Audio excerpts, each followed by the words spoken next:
প্ৰতিযোগী নিবিড় গগৈ মেটেকা সভাত উপস্থিত শ্ৰদ্ধাৰ বিচাৰক মণ্ডলী আৰু উপস্থিত ৰাইজ সকলোকে এই অনুষ্ঠানৰ শুভেচ্ছা জ্ঞাপন কৰি মই আজি একলব্য গুৰু দক্ষিণাৰ কৰ্ণ চৰিত্ৰ কৰিব ওলাইছো।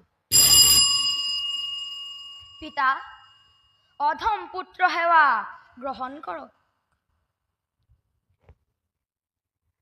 পিতা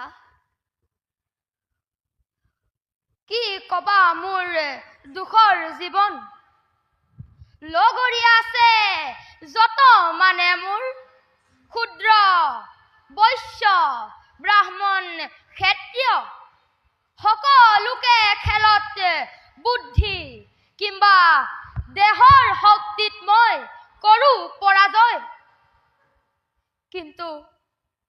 কিন্তু পিতা খেলৰ শেষত সকলোৱে উপহাস কৰে মোক সুত পুত্ৰ বুলি।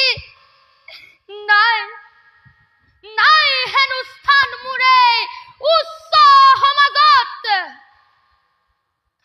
আৰু কত ঘৃণা বাধ্য কৰি উচ্চাৰণ উপহাস কৰে মোক সুত পুত্ৰ বুলি।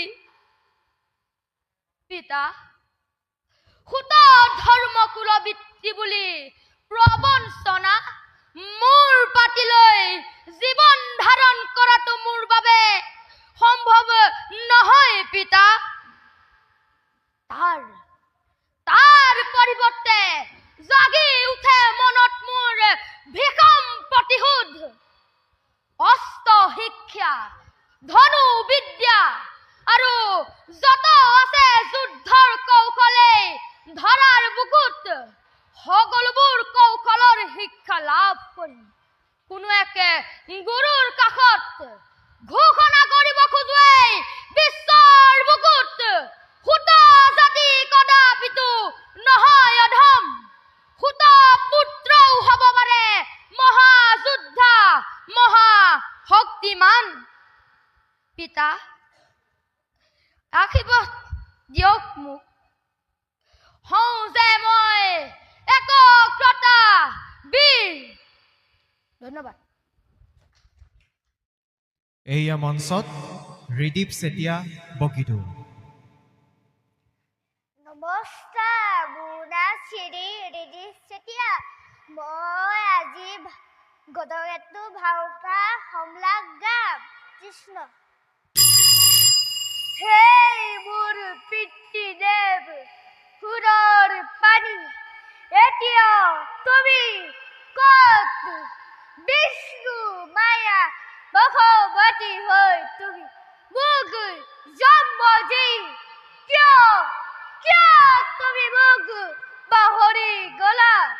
আজি যদি তুমি মোক দেখা দি মোৰ ৰাজ্য অশান্তি গানত জনাই নিদিয়, তেনেহ'লে মই ব্ৰহ্মকুল আৰু দেৱকুল সকলোকে ধ্বংস কৰিম। কৃষ্ণ।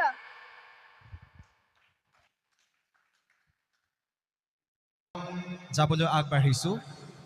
আমি সহকাল প্ৰতিযোগীসকলৰ নাম হৈছে নিবিড় গগৈ।